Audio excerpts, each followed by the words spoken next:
Music of Erich Zann by H.P. Lovecraft. Read to you by Ian Bryan. I have examined maps of the city with the greatest care, yet never again found the Rue d'Orsay. These maps have not been modern maps alone, for I know that names change. I have, on the contrary, delved deeply into all the antiquities of the place, and have personally explored every region of whatever name which could possibly answer to the street that I knew as the Rue d'Orsay. But despite all I have done, it remains a humiliating fact that I cannot find the house, the street, or even the locality where during the last months of my impoverished life as a student of metaphysics at the university, I heard the music of Erich Zann. That my memory is broken I do not wonder, for my health, physical and mental, was gravely disturbed throughout the period of my residence in the Rue d'Orsay, and I recall that I took none of my few acquaintances there. But I cannot find the place, again, is both singular and perplexing, for it was within a half an hour's walk of the university, and was distinguished by peculiarities which could hardly be forgotten by anyone who had been there. I have never met a person who has seen the Rue d'Orsay. The Rue d'Orsay lay across a dark river bordered by precipitous brick-bleared windowed warehouses, and spanned by a ponderous bridge of dark stone. It was always shadowy along that river, as if the smoke of neighboring factories shut out the sun perpetually. The river was also odorous with evil stenches which I have never smelled elsewhere, and which may some day help me find it, since I should recognize them at once. Beyond the bridges were narrow cobbled streets with rails, and then came the ascent, at first gradual, but incredibly steep as the Rue d'Orsay was reached. I have never seen another street as narrow and steep as the Rue d'Orsay. It was almost a cliff, closed to all vehicles, consisting in several places of flights of steps, and ending at the top in a lofty, ivied wall. Its paving was irregular, sometimes stone slabs, sometimes cobblestone, and sometimes bare earth with struggling greenish-gray vegetation. The houses were tall, peak-roofed, incredibly old, and crazily leaning backwards, forwards, and sideways. Occasionally an opposite pair, both leaning forward, almost met across the street like an arch, and certainly they kept most of the light from the ground below. There were a few overhead bridges from house to house across the street. The inhabitants of the street impressed me peculiarly. At first I thought it was because they were all silent and reticent, but later decided it was because they were all very old. I do not know how I came to live on such a street, but I was not myself when I moved there. I had been living in many poor places, always evicted for want of money, until at last I came upon the tottering house in the Rue d'Orsay, kept by the paralytic Blandot. It was the third house from the top of the street, and by far the tallest of them all. My room was on the 5th story, the only inhabited room there, since the house was almost empty. On the night I arrived, I heard strange music from the peaked garret overhead, and the next day asked old Blandot about it. He told me that it was an old German viol player, a strange, dumb man, who signed his name as Erich Zann, and who played evenings in a cheap theatre orchestra, adding that Zann's desire to play in the night after his return from the theatre was the reason he had chosen the lofty and isolated garret room, whose single-gabled window was the only point on the street which one could look over the terminating wall at the declivity and panorama beyond. Thereafter I heard Zann every night, and although he kept me awake, I was haunted by the weirdness of his music. Knowing little of the art myself, I was certain that none of his harmonies had any relation to music I have ever heard before, and concluded that he was a composer of highly original genius. The longer I listened, the more I was fascinated, until after a week I resolved to make the old man's acquaintance. One night, as he was returning from his work, I intercepted Zahn in the hallway and told him that I would like to know him, and to be with him when he played. He was a small, lean, bent person with shabby clothes, blue eyes, grotesque satyr-like face, and nearly bald head, and my first words seemed to both anger and frighten him. My obvious friendliness, however, finally melted him, and he grudgingly motioned me to follow him up the dark, creaking, and rickety attic stairs. His room, one of only 2 in the steeply pitched garret, was on the west side towards the high wall that formed the upper end of the street. Its size was very great and seemed greater because of its extraordinary bareness and neglect.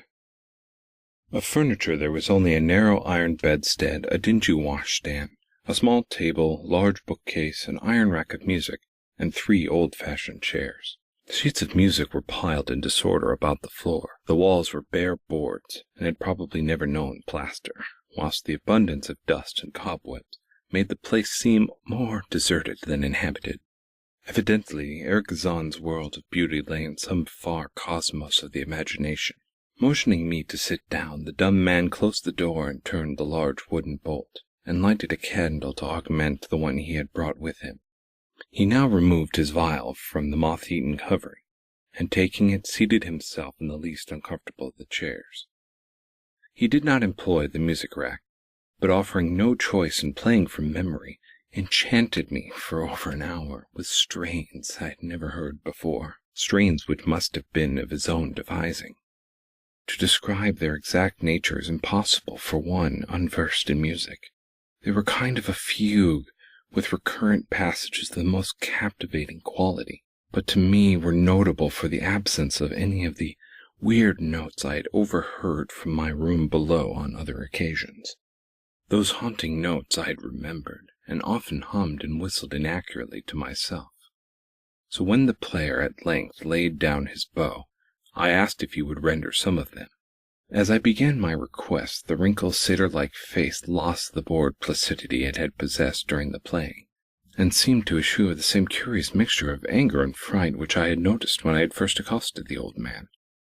For the moment I was inclined to use persuasion, regarding rather lightly with the whims of senility, and even tried to awaken my host's weirder mood by whistling a few of the strains to which I had listened the night before. But I did not pursue this course for more than a moment, for when the dumb musician recognized the whistled air, his face grew suddenly distorted with an expression wholly beyond analysis, and his long, cold, bony right hand reached out to stop my mouth and silence the crude imitation. As he did this, he further demonstrated his eccentricity by casting a startled glance towards the lone curtained window, as if fearful of some intruder, a glance doubtedly absurd since the garret stood high and inaccessible above all the adjacent roofs, this window being the only point on the steep street, as the concierge has told me, from which one could see over the wall at the summit. The old man's gaze brought Blandot's remarks to mind, and with a certain capriciousness I felt a wish to look out over the wide and dizzying panorama of the moonlit roofs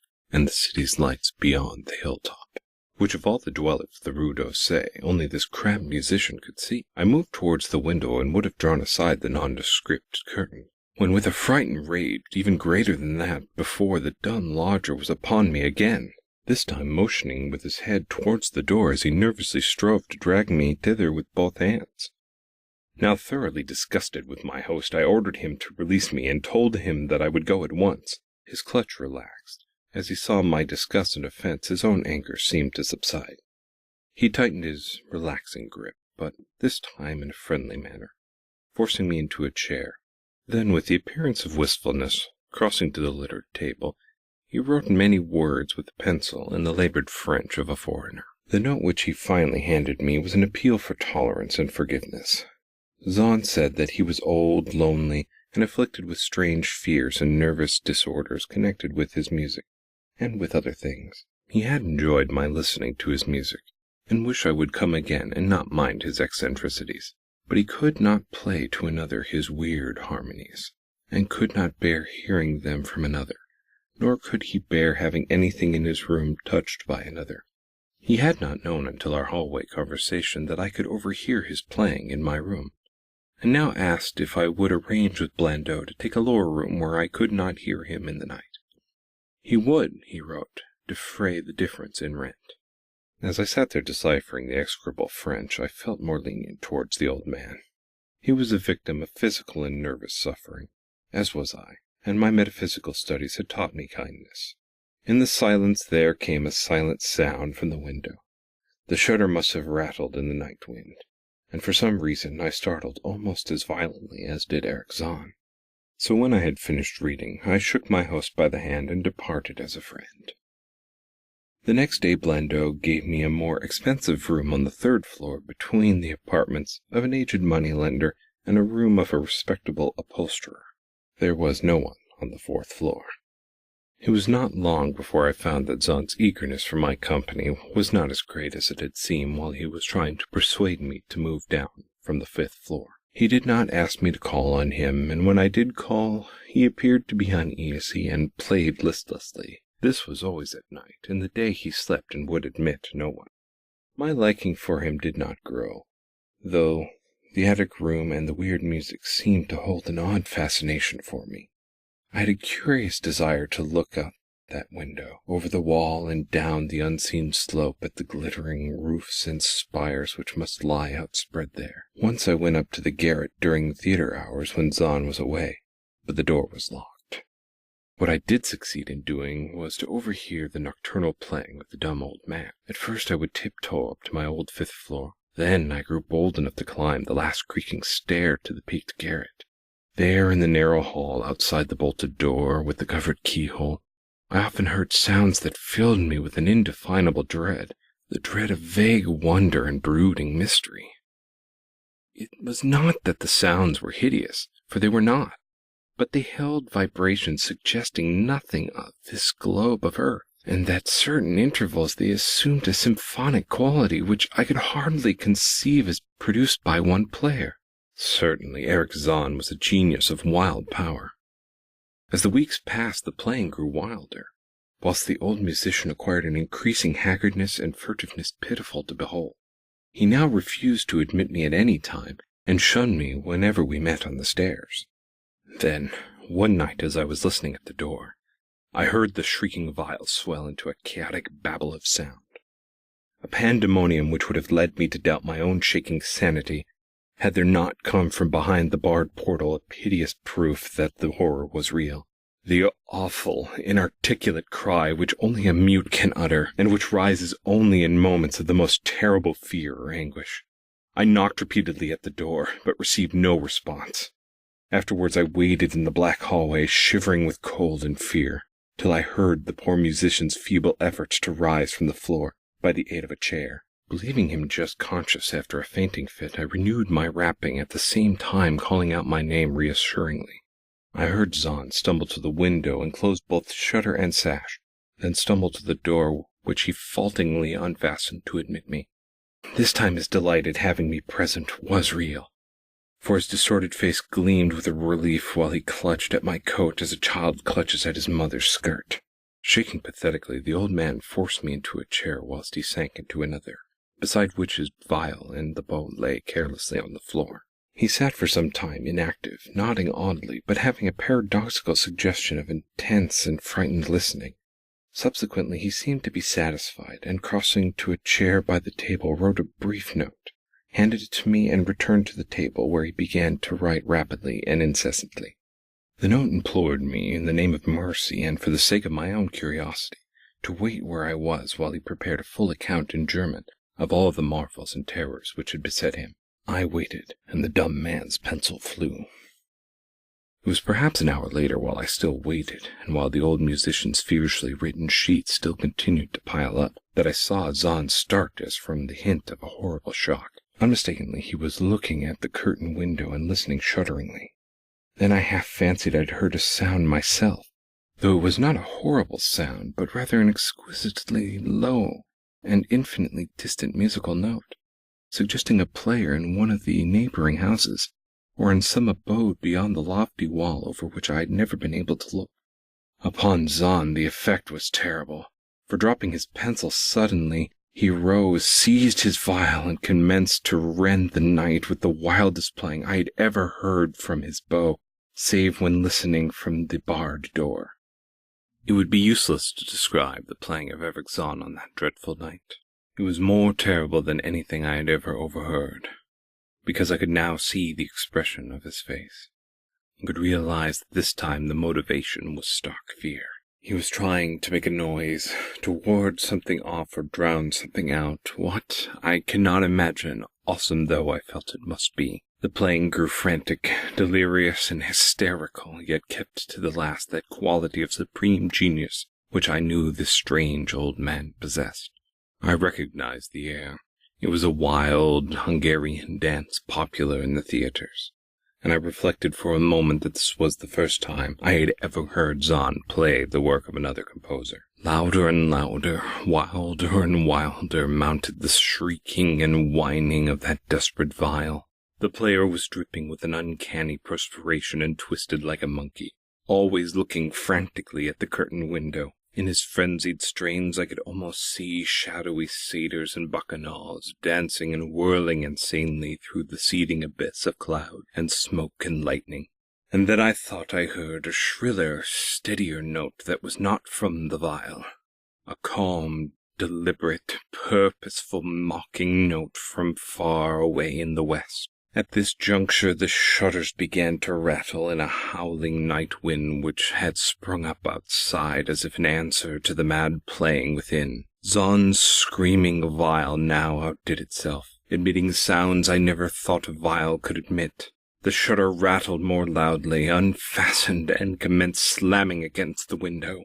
Then the glass broke shiveringly under the persistent impact, and the chill wind rushed in, making the candles sputter and rustle the sheets of paper on the table where Zahn had begun to write out his horrible secret. I looked at Zahn and saw that he was past conscious observation. His blue eyes were bulging, glassy, and sightless, and the frantic playing had become a blind, mechanical, unrecognizable orgy that no pen could ever suggest. A sudden gust stronger than the others caught up the manuscript and bore it towards the window. I followed the flying sheets in desperation, but they were gone before I reached the demolished pane. Then I remembered my old wish to gaze from the window, the only window in the Rue d'Orsay from which one might see the slope beyond the wall, and the city outspread beneath. It was very dark, but the city's lights always burned, and I expected to see them amidst the rain and the wind. Yet when I looked from the highest of all gabled windows, looked while the candles sputtered and the insane viol howled with the night wind, I saw no city spread below, no friendly lights gleaming from remembered streets, but only blackness of space illimitable, unimagined space, alive with motion and music, and having no semblance to anything on earth. And as I stood there looking in terror, the wind blew out both the candles in the ancient peaked garret, leaving me in a savage, impenetrable darkness with the chaos and pandemonium before me, and the demon madness of that night-baying viol behind me. I staggered back in the darkness without the means of striking a light, casting aside a table, overturning a chair, and finally groping my way to the place where the blackness screamed with that shocking music. To save myself and Erich Zann, I could at least try, whatever the powers opposed to me. Once I thought some chill thing brushed me, and I screamed. But my scream could not be heard over the hideous viol. Suddenly out of the blackness the maddening, sawing bow struck me, and I knew I was close to the player. I felt a head, touched the back of Zahn's chair, and then found and shook his shoulders with an effort to bring him to sense. He did not respond, and still the viol shrieked without slacking. I moved my hands to his head, whose mechanical nodding I was able to stop, and shouted in his ear that we must flee from this unknown thing of the night. But he neither answered me, nor abated the frenzy of his unutterable music. All through the garret strange currents of wind seemed to dance in the darkness and babble. When my hand touched his ear I shuddered, though I knew not why. Knew not why till I felt of the still face, the ice-cold, stiffened, unbreathing face, whose glassy eyes bulged useless into the void. And then, by some miracle, finding the door and the large wooden bolt, I plunged wildly away from the glassy-eyed thing in the dark, and from that ghoulish howling of that accursed viol, and whose fury increased even as I plunged.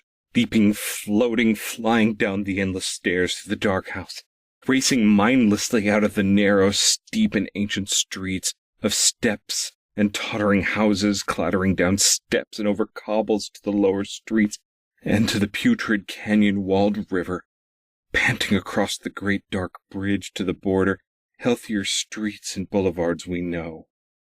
All of these terrible impressions that linger with me, and I recall that there was no wind, and that the moon was out, and that all the lights in the city twinkled. Despite my most careful searches and investigations, I have never been able to find the Rue d'Orsay, but I am not wholly sorry, either for this or for the loss of the undreamable abysses of that closely written sheets which alone could have explained the music of Erich Zann.